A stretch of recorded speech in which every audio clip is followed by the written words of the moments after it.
Hi, friends. Hello. Happy Thursday. Hello, hello. Welcome to Craft Your Joy Live. I'm Lisa Hetrick. I see friends popping in. Hello. This is a different day. I know. And that's okay. I'll explain later. But I'm super excited to be here with you all today. I have a really fun card tutorial, but more of a watercolor lesson. We started doing this kind of format last week and I'm really digging it. So we're going to do it some more. We're going to test it out a little bit more. But today we're going to be talking about creating contrast in your card projects with transparent, semi-opaque, and opaque watercolors. And I'm going to teach you a little trick to create opaque watercolor looks without having the opaque watercolor. And we're going to dive into that. So I see everybody popping in, and I'm just going to say a quick hello. Hello, Marita, Dawn, Lisa, Kathy, two Kathys, Janice. It's her first live. Welcome, Janice. Jessie, Gloria, and Cherie. Hello, hello, everyone. I'm super excited today. Okay, we're going to dive in because I have this watercolor lesson is kind of Jimmy Jam packed. We're going to focus less on the techniques of me creating a card and more on a deeper dive into a watercolor technique and a watercolor lesson. So let's go ahead and dive in to the supplies. The supplies are listed down below in the description in YouTube, over on Facebook. If you're watching live on Facebook or watching the replay, by the time you watch the replay, the supplies should be over there. And I see more people popping in. It's so exciting. I know I switched up the date, but yeesh. Okay. All right, let's just go ahead and dive in to the down camera and take a peek. Okay. Now, here, let's get the glasses off so that we can see. Here is the card. Here's the inspiration for today's card. You can see it's gotten a little schmoozy because it got watercolor on it from me creating today's project. So the stamp set that I'm using is Spring and Bloom. This is my newest stamp set with Gina K Designs, and it's back in stock. It's back in stock, friends. It was out for a bit, but now it's back in stock. So if you are interested in this set and you didn't get a chance to grab it, the link is below in the description. So I'm going to be using this bloom, this open flower bloom that's based on inspired by a crocus, but it really can be any kind of flower depending upon how we use it. I'm going to be using this sentiment as well. And I've got the coordinating dies for this set. And the inks I'm going to be using, I've got Plum Punch and I have Obsidian for my sentiment. The two greens I have are Jelly Bean Green and Fresh Asparagus. And those greens are for the leafery for the card project. And now I'm going to walk through, I've got some colors for watercolor that I'm going to walk through. And I have some other supplies like scissors and a brush and things like that. But again, all the supplies are linked down below in the description. So here is the inspiration for our card. But today I wanted to take a deeper dive into a watercolor lesson. I promised on our last live that I was going to switch things up a little bit, focus less on the technique of card making and focus more on the techniques to create the card. And because my superpower is watercolor, we're going to dive into that. So today we're going to talk about creating contrast in our card. So when you take a look at this left-hand card versus the right hand, we've got quite a bit more color and saturation of color happening. Also a lot more opacity happening. So things are less transparent than they are over here. Now I love this card. I did this card for our live opening and it utilizes the two-step stamping option within the stamp set because I've given you both the images to do that two-step stamping.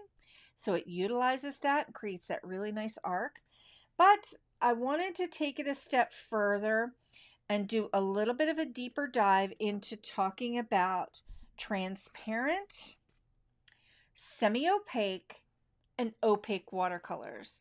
Now, I'm going to nerd out for a minute here and pop up a little slide and maybe pop my picture of my face. Maybe not. I don't know. Maybe not. Let's go ahead and turn that off then. Okay, we're going to dive in. I'm just doing a quick description about transparent color, semi-opaque color, and opaque color. So, the transparent color allows the most light to pass through the color. So when you're applying it to the paper, to your watercolor paper, and you can see this line, transparent rose, this is a transparent color. And on the watercolor, it's indicated with that open circle. So you can tell that that's a transparent color. I'm going to show you an example of that next. The semi-opaque color in watercolor allows some light through. So here's an example of lilac. It's semi-opaque. Here's the signifier. It's kind of like that half moon, or half of that circle is colored in. You can see that it is got a little bit of granulation in it. It is semi-opaque, so it can allow some light through, some light from the paper. Now, an opaque color can appear chalky in watercolor. It lets no light through. It's really a solid. And in your watercolor palette or in watercolors, there are a mix, in watercolor brands, there are a mix of, let's go ahead and turn that one off. There can be a mix of all three: transparent, semi-opaque, and opaque watercolors, which makes it kind of an interesting when you're building your palette, because you can use those three different properties of watercolor to create different levels of contrast in your work. So I want to explain a little bit more about this and how you can tell what colors you have in your palette, and from the manufacturer, if they're transparent, semi-opaque, or opaque. So here is a dot card from Daniel Smith, and you can see, I'm going to bring this up for the transparency. Let's get this into, oh, maybe we're fixed here. Let's see what's happening. If I can get that too. Okay, I guess we're fixed today. Okay, so with the transparency, you can see that the open 0 is transparent. The semi-transparent is like half of that circle is colored in, and opaque. So when you are purchasing your watercolors, you'll be able to see right away if it's transparent, whether it's opaque, or whether it is semi-opaque. So here's an example of Davinci's, and like here's lilac, which is a semi-opaque, and that's a color I'm going to be using today. And then like permanent magenta is another color that is completely transparent. It's got its open circle. But if we take a look at cerulean blue genuine over here, you can see that that's opaque. So it just kind of gives you a sense of, when you're looking at building your watercolor palette, if you are interested in building colors that are transparent, I'm just adjusting a little bit here, sorry about that, transparent, semi-opaque, and opaque. Now, that might seem like a lot. There's also, in the mix in the watercolor world, there is also something called gouache paint. And gouache paint is just that. It is opaque watercolor. So I'm interested in seeing why we can't get my camera to adjust here. So my apologies. There we go. Okay, so this is gouache. Okay, now gouache is not transparent at all. It is completely opaque. Okay, so here's an example of those two colors. So you can see it's completely opaque. So think of it like an acrylic paint, except acrylic paints tend to not be terribly easy to water down. Gouache paint is a opaque watercolor. Now, here's where, I'm going to teach you a little bit of a trick today. It's not, I've shared it before, but we are going to create our own opaque watercolors simply by adding white. You don't have to invest in watercolors and then opaque watercolors and then all the things. I'm going to teach you how we're going to create those opaque effects today with our paint, with our stamp image, which I didn't even stamp out yet. We're going to create that opaque effect using a transparent watercolor and some white gouache. So before we dive in, also, if anybody has questions along the way, don't hesitate to add them, to put them in the chat. Put a little Q in front of it so when I'm glancing over, I can see that that's a quick question. So in this card today, I've used transparent, semi-opaque, and opaque. I've painted it 3 times to create those different levels of contrast. So when we look at this card versus this card, you can see that this one is elevated a little bit more than this one. This is a more simplistic look. This is elevated simply by using 3 different kinds of watercolor to create those opaque effects. Opaque, semi-opaque, and transparent. Okay, there's my little face. Let's go ahead and pop my face in. Okay, we're going to dive in and talk. I'm going to show you, like right now, here are our 3 different flowers that we're going to paint. I'm going to paint the opaque one today, and we're going to focus on the opacity and talking about creating that. Transparent watercolors. If you remember, we did that last week too, when we painted these 2 beautiful blooms. One was with a marker and one was with the violet watercolor from Davinci to create that transparent look. And you can see the transparency in these 2 pieces. You can see some of that white from the watercolor paper, some of that light coming through. That's what makes this super transparent. Okay, so I put this out for you just to kind of show you the transparent, semi-opaque, and opaque. All right, I'm going to dive in. I want to talk a little bit about those colors. So let's go ahead and pop my face off. I've got a Princeton Heritage number 3 brush, and the reason why I'm using a little brush today is because our technique is not super washy. Our technique today is more on the precise side. So we're doing wet into dry. Paper is dry, brush is going to be wet. The paper that I'm using is the Strathmore Ready Cut watercolor.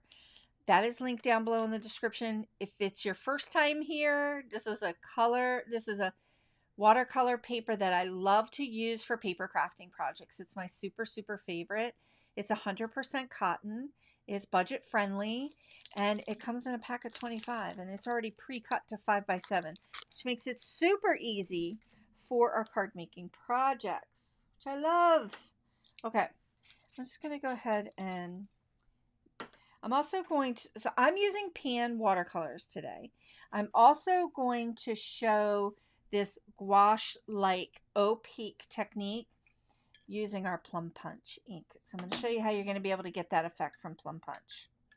Okay, so here is, this color is permanent magenta, but you can see, I'm going to add it. I've got a lot of water here. You can see that this color is a very transparent watercolor. I love using transparent watercolors because it makes them so, I paint a lot of flowers, so I love using them. I'm a huge fan. A lot of my palette is made up of transparent colors because I love that luminosity. But I'm going to encourage you today to consider semi-opaques and opaques because of the contrast that we can create in our projects. This is lilac. This is a Davinci lilac. You can see right out of the gate when I painted it, it's more opaque than its counterpart, than its transparent color next to it. You can see that there's a lot more opacity to it. It's semi-opaque. You can see some light coming through. Now, you could take this semi-opaque and I could water it down even further, but I am breaking down like that integrity of that color, but that's okay. I can still water that down if I wanted to. See how I'm continuing to like water this down, this transparent color. I can get a really, really invisible like wash with it, which is kind of cool. Okay, just do a little tech check. Now, we're going to create a more opaque look by simply using my transparent color and adding a little bit of white gouache, okay, and making my mix. Now I have a little mix right here. So instead of me buying this tube of gouache, which is already just a mix of a color, of a watercolor and a white, I take, because I have a lot of watercolors, I take my watercolors and I add a little bit of white gouache to it. So you got one tube, and I can create that opaque that I'm looking for. So I've got a nice little wash of color here. I'm going to drop that into that white and just kind of mix that up a little bit. And you can see I can change how dark and how light I want that to be, but it is super opaque, super opaque. Cherie just asked a quick question. Look at this. I'm going to answer that question, Cherie. See how opaque that is? Super opaque, and that's what we're going to use today.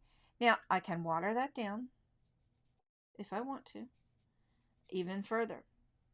So what I've done is I've added white gouache to a transparent watercolor to create that opaque gouache look. So we're creating transparent, semi-opaque, opaque look, and then we get that contrast between all three. So Cherie, how would you classify Mission Gold watercolors?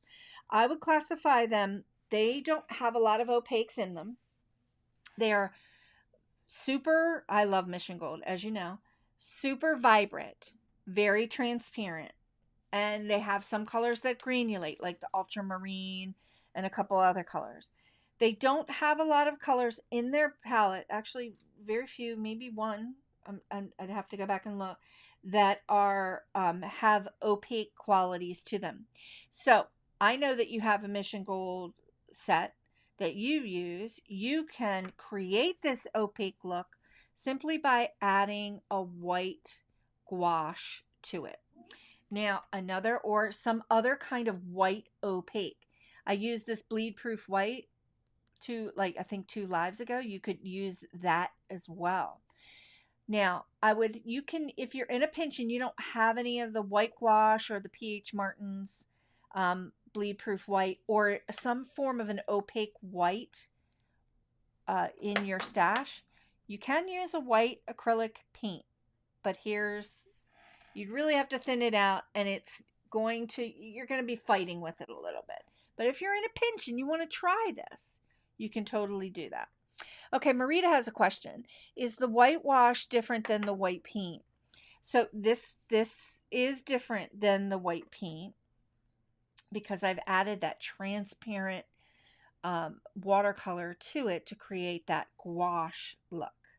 And we're going to paint our flower in this color. I hope I answered that question. A white wash different than white paint. Marita, if I didn't answer that right, just pop me another question so I can clarify. Cheryl just asked a question. Does it have to be, here we go. Let's pop that up.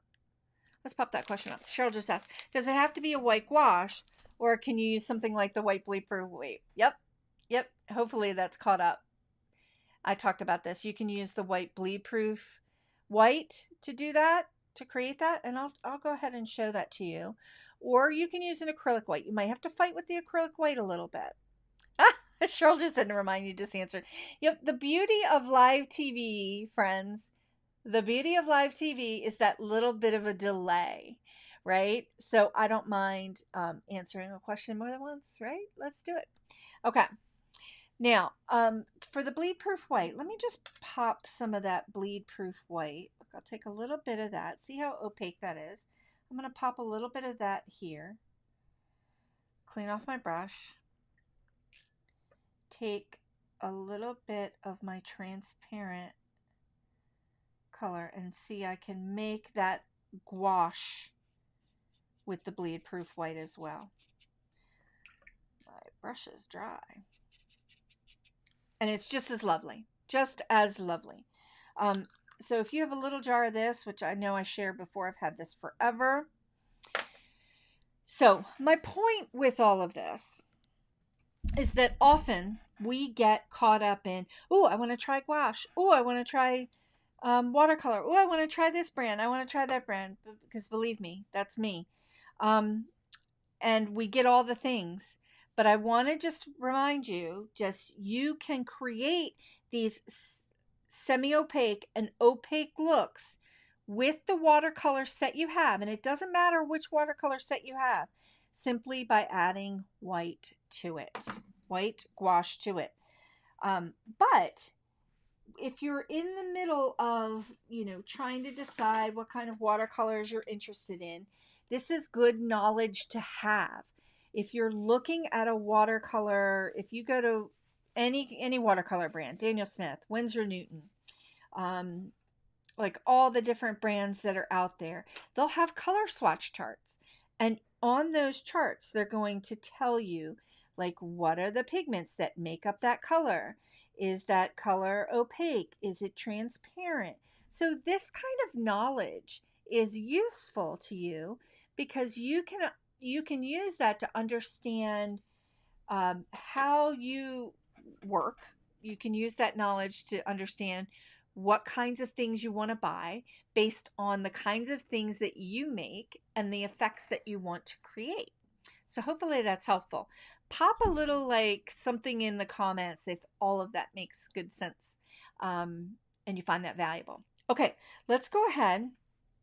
I'm going to go ahead and stamp out. Let's go ahead and move this somewhere over to the side while that dries. And I'm going to bring in my 3. I've got to get myself organized here, being the lefty, so that I don't keep going over things and you can't see. Let's go ahead and pop this up. Here's my watercolor paper. We have our transparent bloom that we've already did. And remember we did those blooms last week too.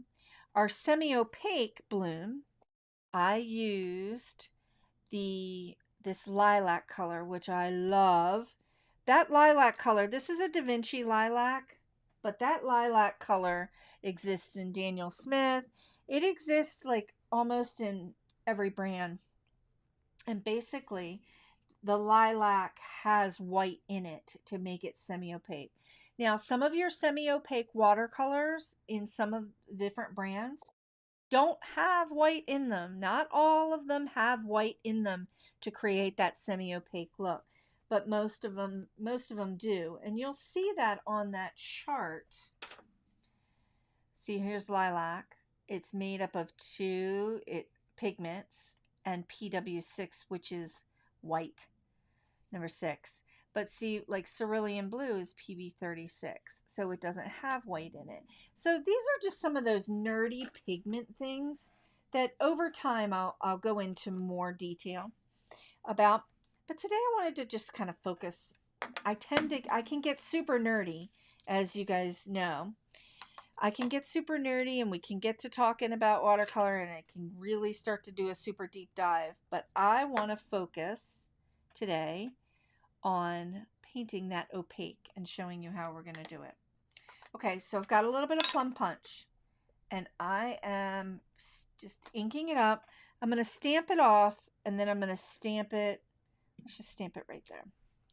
So I don't need that plum punch to be super vibrant because we're basically just using that outline. We're just using that shape. Now I've already mixed up my opaque watercolor with using the permanent magenta in Davinci and adding my white.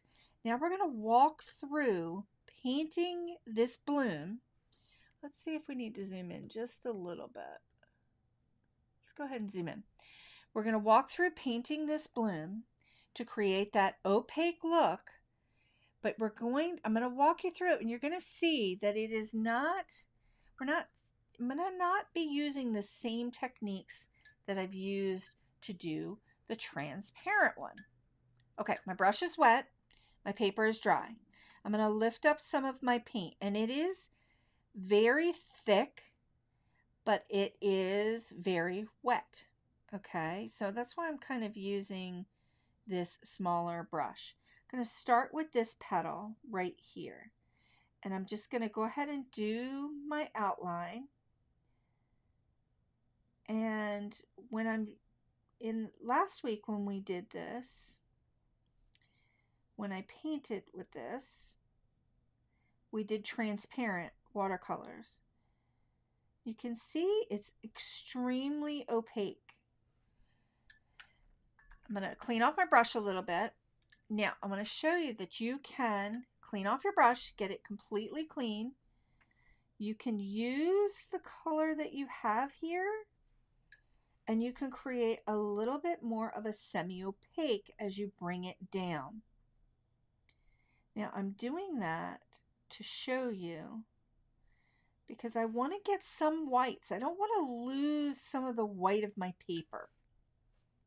Because I'm painting this entire bloom with opaque watercolor, if I painted the whole bloom and it was a solid, we wouldn't be able to get some differentiation between what our flowers look like. And it is going to be a little bit difficult, but we're going to add some white back in. But this is one way that you can do it. You can start with your darks up at the top, just like we did when we did our transparent watercolor last week. And then just draw that color down, a little bit more water. I'm going to let that dry. Love it. Digging it. Okay. Now I'm going to come back to this back petal. Now my Gina K line, I'm using plum punch, and you can see that little tiny bit of water that I've added to it. It's going to make that line move, which I love. And it's going to blend into what we already have. Now, gouache paint, this gouache opaque, it'll dry pretty fast. I got a lot on here. And I've got a lot of, you can do wet, that's sort of like I did a little bit of a wet into wet there.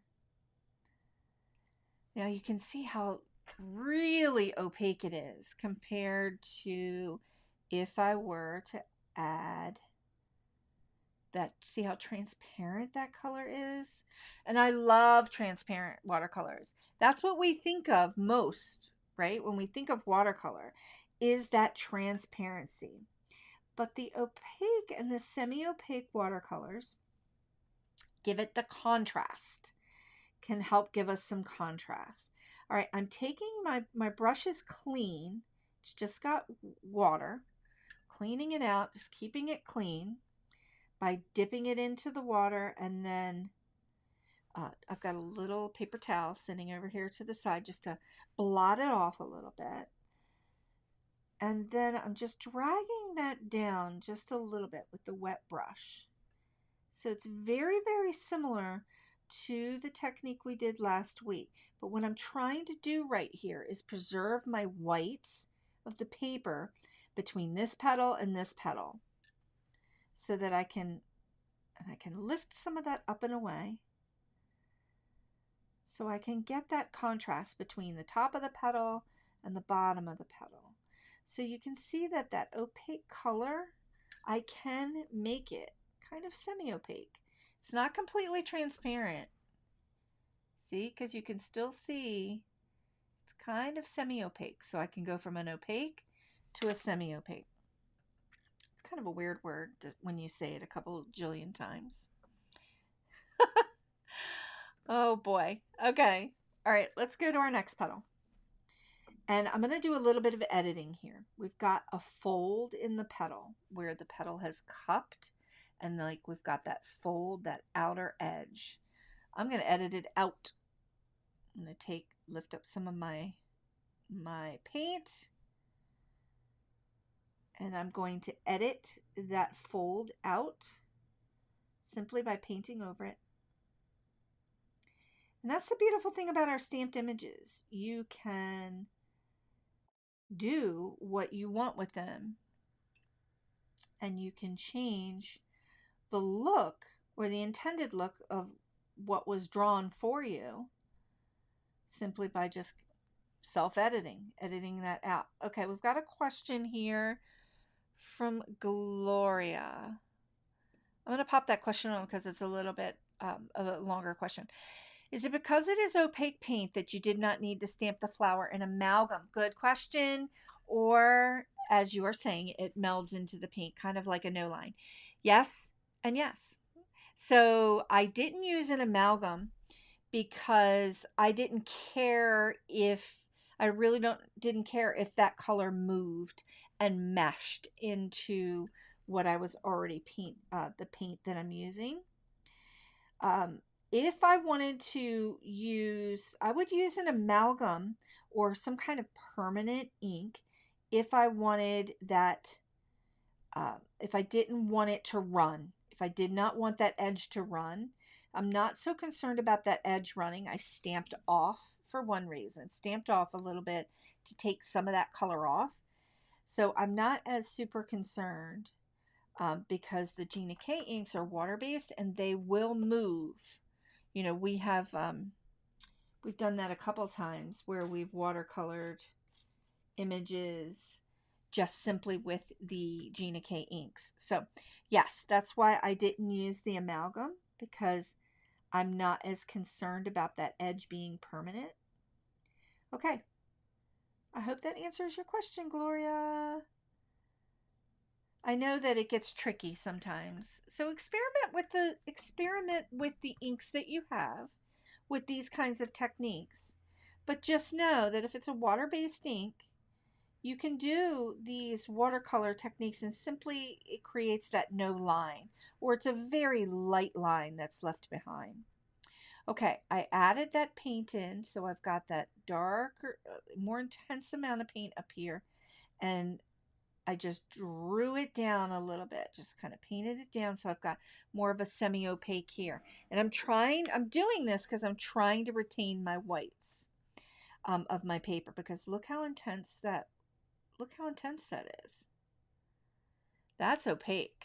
It's actually a really beautiful color. But because I'm cleaning my brush and then I'm adding a little bit of water and drawing it down, you can turn that opaque into a semi-opaque. So I feel like this is a great way for you to expand your knowledge of the watercolor palette that you own, whatever palette that is. You may have an entire palette full of transparent colors. Fantastic. I have tons of palettes like that and I love them. To create the semi-opaques and the opaque looks, just add white. Just add white. And play with our water and the amount of water we add. It's exciting to me because you can just, when you know what you own and what that watercolor can do, you can add things into it to just make it do even more. And then we're going to talk about how you can do the same thing with your inks. I'm getting ahead of myself. All right, let's finish painting this bloom. Let's move to the other side. Now, while I'm painting this, I'm using the same technique on every petal. I'm going to give you just kind of a little bit of a history, nerding out a little bit about opaque watercolors and gouache. So, gouache is something that graphic designers have used for many, many years. I started out painting and doing graphic design before we really we did everything by hand. So whenever you had an illustration that needed to go into a print material, you would use a gouache paint because it would reproduce well. It would reproduce flat. The colors would look good in ads. They would look good and it would reproduce well. So it's very common for gouache to be used that way. And there are a lot of gouache artists out there still that paint their whole compositions in opaque watercolors, and their products might get reproduced, for textiles, for things like that. So I really enjoy sharing it as a medium, or creating gouache as a medium for our paper crafting projects, again, because it helps us learn how to use what we have and extend that knowledge even further. And it gives us those really fun contrast effects. Okay, now I'm going to come into these two petals. Now these two petals are, inside even more. So I've got to really be conscientious about how I want them to appear. When I did it with the transparent, you can see I've got definition between my petals because I've got darks and lights happening. With gouache, it's a little bit harder because it's darker, it's more opaque.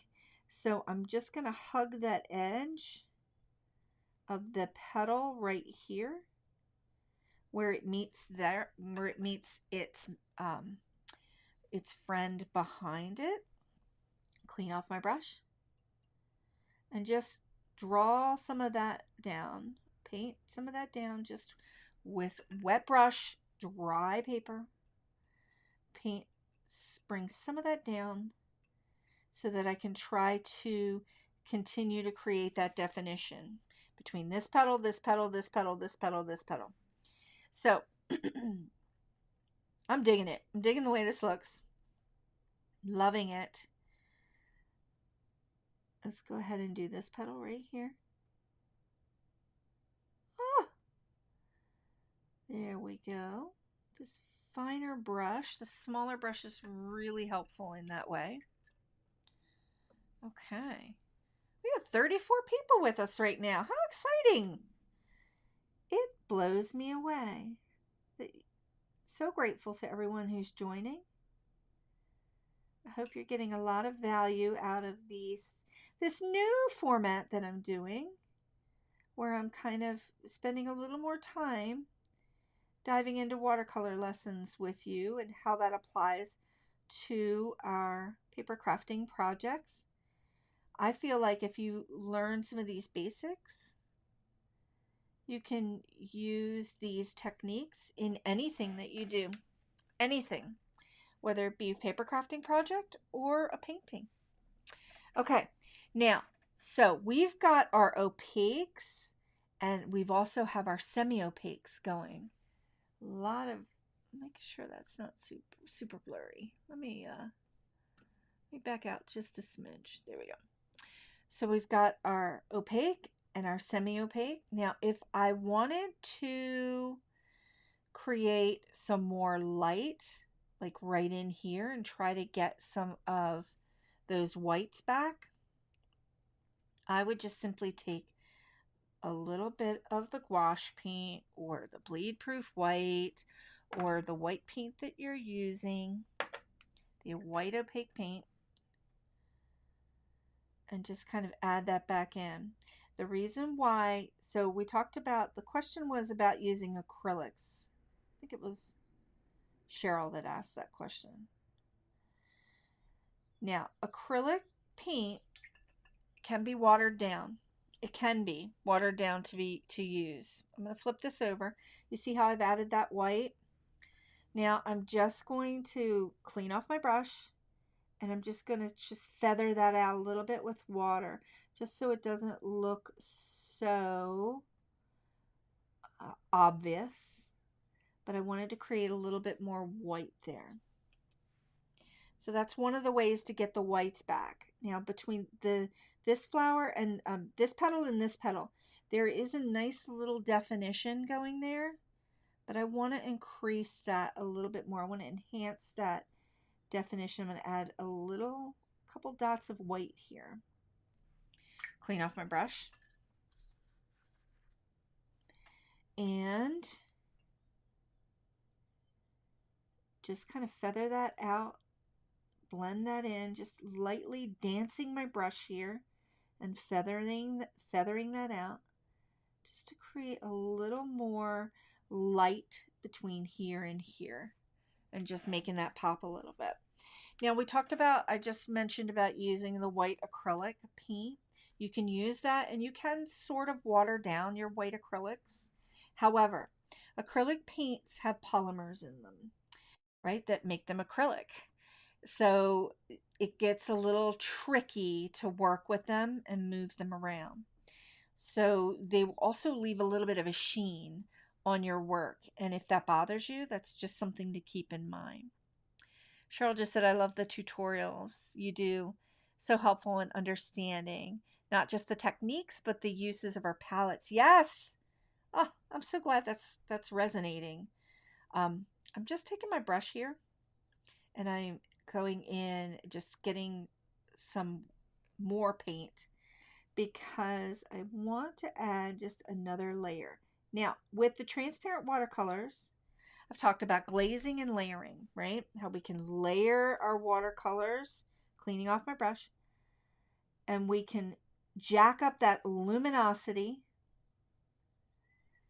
by adding layers.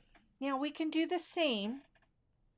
We can do the same with our opaques and our semi-opaques that we've created. I can add more to the edges, but it's not going to get transparent. It's just going to become more opaque.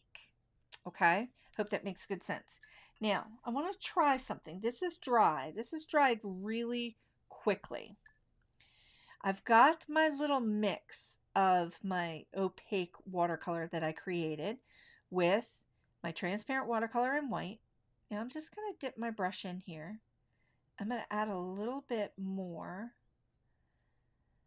of that transparent watercolor here. And I'm just kind of intensifying, changing the hue, making it darker, just getting a little bit more of a darker. This is more lilac. I'm getting it just a smidge darker. And I'm going to add just a little bit of that dark right to that outer edge there. We're just playing. Clean off my brush.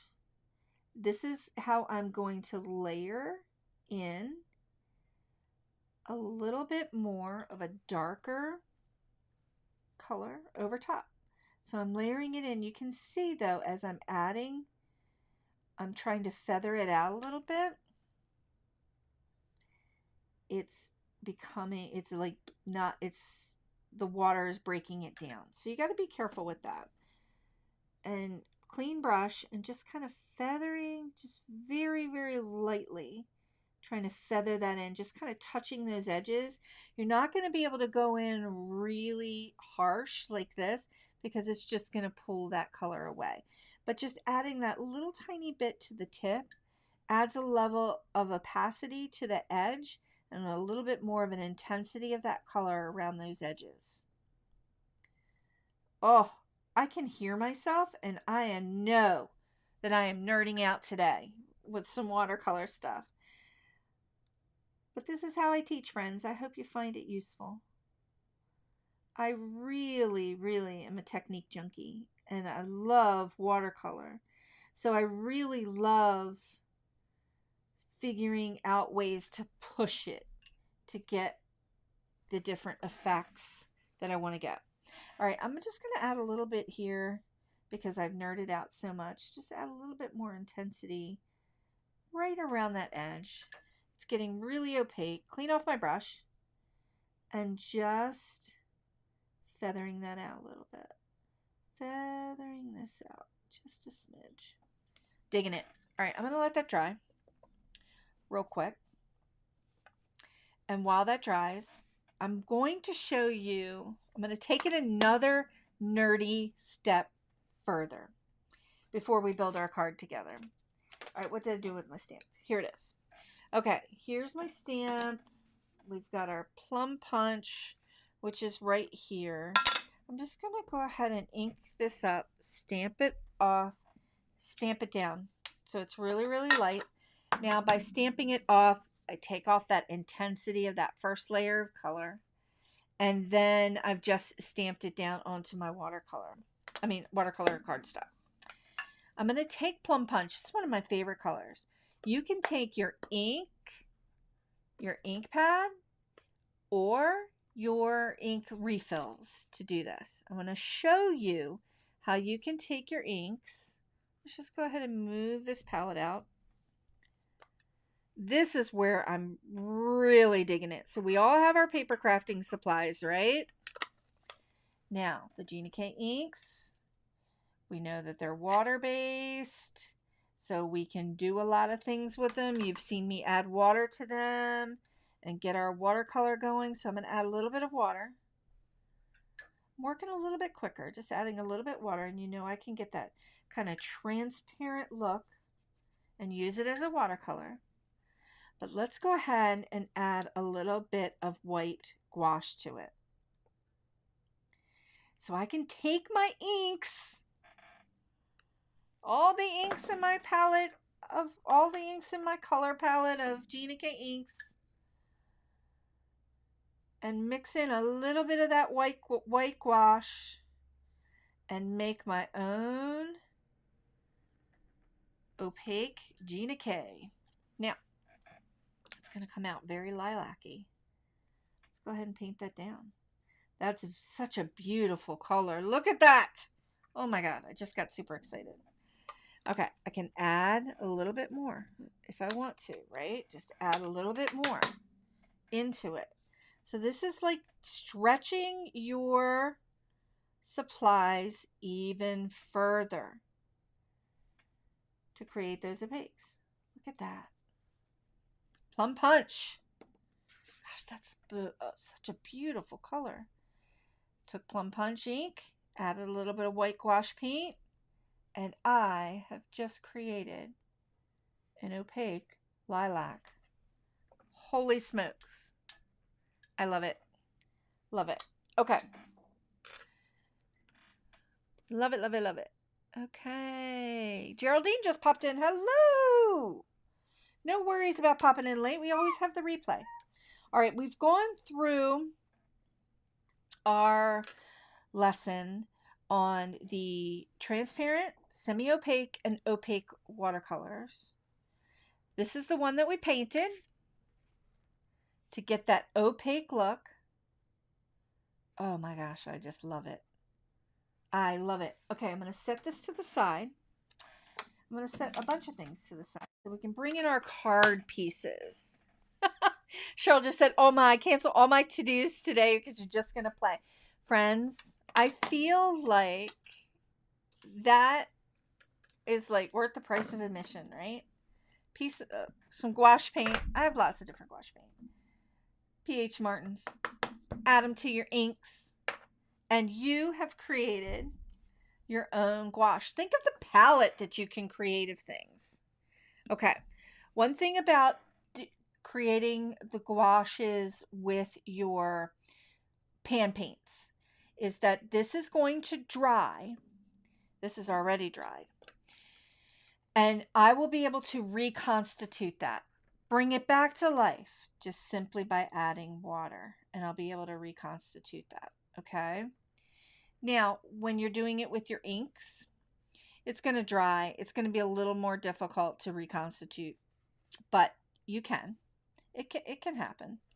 So just keep that in mind when you're working with your pans, and you may be working with your palette or a palette like this. This palette just works because it fits right into our camera, but you may have, a bigger palette. Just don't clean off what you have. If you have leftover, let it dry, because you can just go back in and use it again and again and again.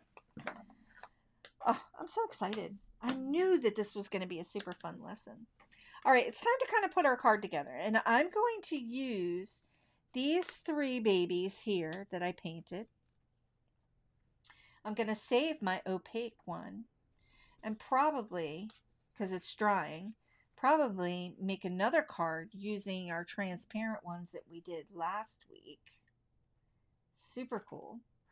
Also want to bring this back in and show you when our colors dry completely. Transparent, semi-opaque, opaque. You cannot see through it. Super opaque. Semi-opaque, we can see through a little bit. See some of the light that's coming through from the paper. Transparent, the most light. The most light comes through. Well, hello, kitty. My cat Sheldon has just popped in for a little meow. Okay. All right, let's go ahead and get our card assembled. I've got a piece of Gina K layering white cardstock, and I've cut it with the Master Layouts die, number 5, I think, the scallop layering die. I've got some Gina K ink. I'm just going to go ahead and get this. Let's just make sure I don't have any schmutz on it. Put a little bit of glue on the back of this. I'm using some Connect glue. Also, this cardstock is A2, cut to an A2 size. It is the Gina K Lovely Lavender. And I may have not put that in the description. If I didn't, I will go back and make sure it's there. Cheryl just asked a quick question. Can you do the same technique of adding the white to a watercolor marker? Yes, you can. Yes, you can. So you would scratch your watercolor marker down on your surface, get it wet, just like we did when we did the ink, add your gouache or your opaque white to it, and start painting. But it's going to dry. When it dries, it's not going to reconstitute very well. It's going to give you some trouble. So use it right away.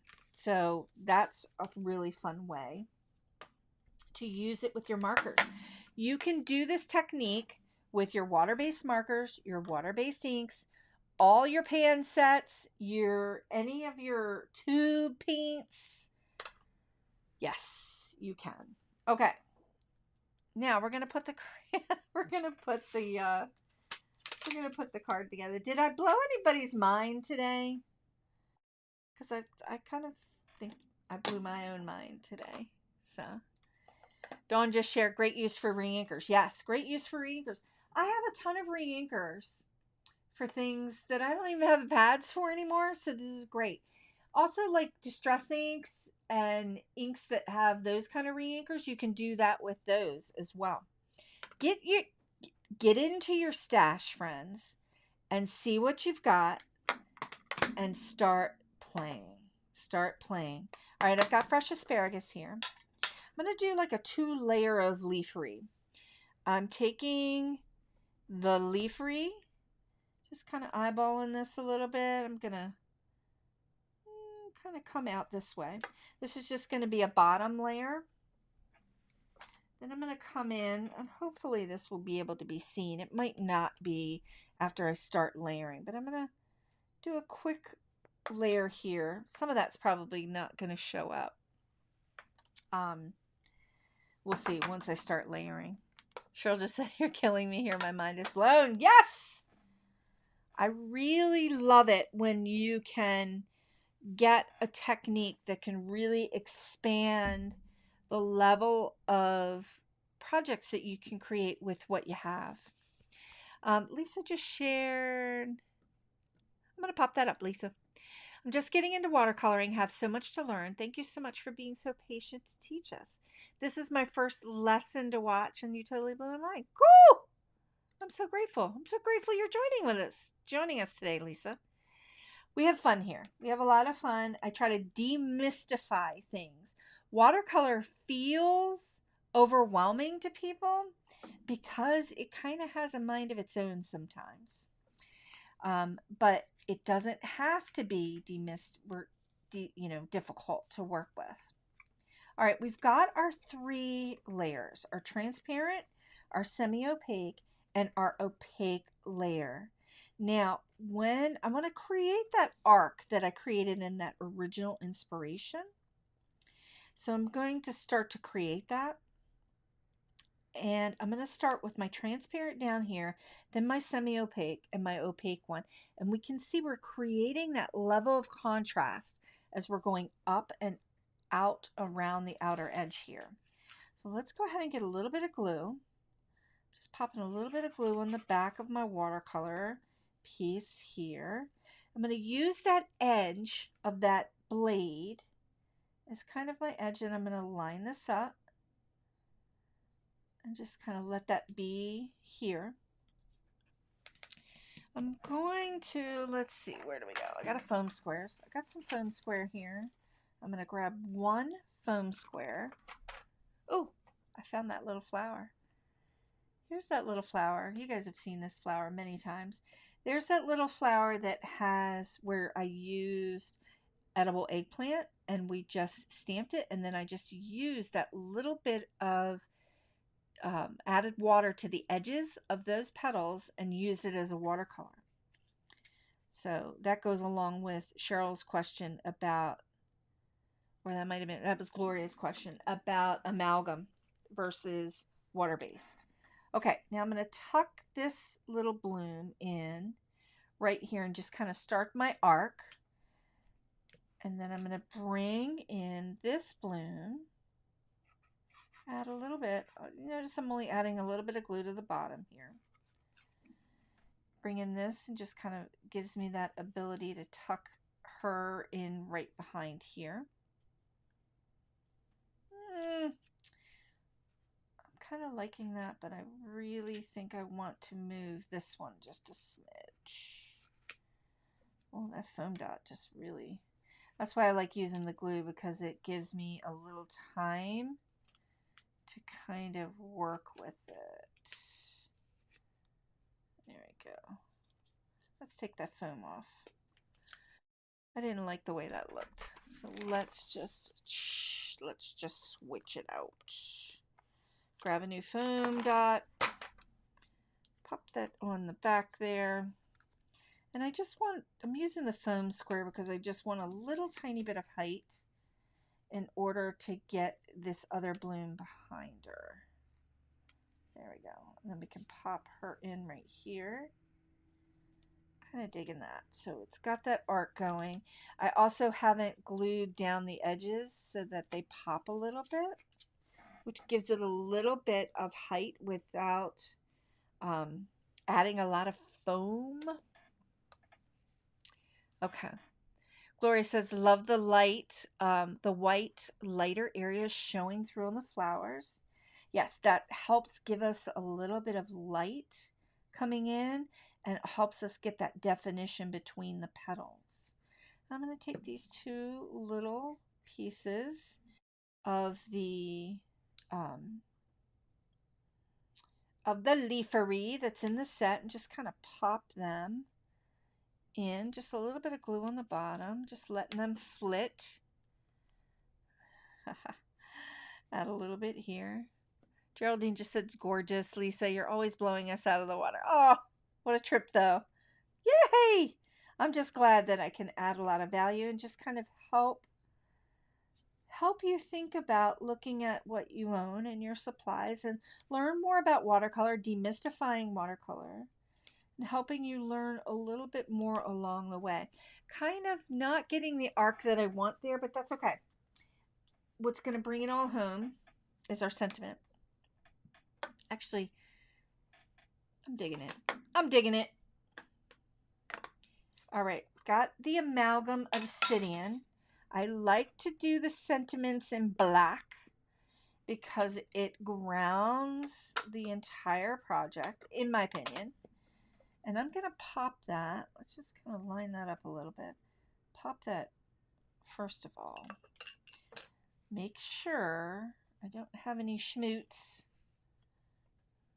Pop that right here.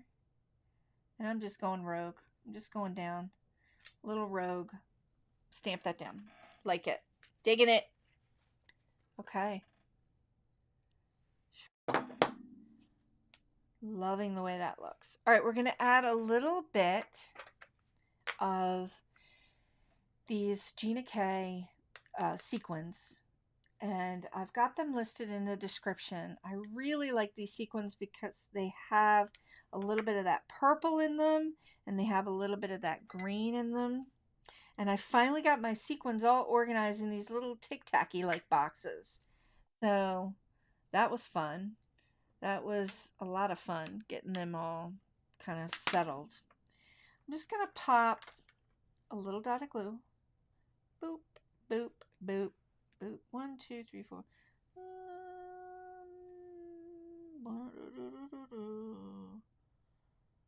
Let's do one right there. Okay, and then I'm just going to use my picker, my Gina K Designs picker, and just plunk them on. And I do love this color. I tend to not, I use sequins a little bit, but I'm not an over embellisher. I like my cards to just be focused on the stamps and the technique because the stamps are the star of the show. I'm digging it. I'm actually really digging it. So let's take a look. Transparent, semi-opaque, even more opaque. Brought some of the whites back in by painting them back in. Also created some opaque, semi-opaque looks by having those really opaque colors at the top, drawing that color down with a little bit of water. If we take a look at our inspiration over here, this one was a little bit darker. I'm kind of digging that. I am digging the way this looks. Loving this. Loving the way this looks. The card came together really nicely. Here is another version of that card idea. Another version of the card idea, simply by using the two-step stamp version and just straight up stamping. So you get a lot more contrast by kind of noodling with our watercolor a little bit for transparent, semi-opaque, and opaque looks. Ah! Love it. All right, let's go ahead and head back to the front camera. Grab some glasses so that I can see everyone. I really love that card. Came out a lot different than I thought it was going to come out. I hope that today's lesson made some good sense and really kind of opened your eyes to creating more contrast in your card projects simply by working with some opaque and semi-opaque looks for painting your stamped images. It was super fun. It came out, the whole lesson came out even better than I thought. Okay, so I really enjoyed being with all of you today. I hope you loved the card. Now, couple things that I wanted to share.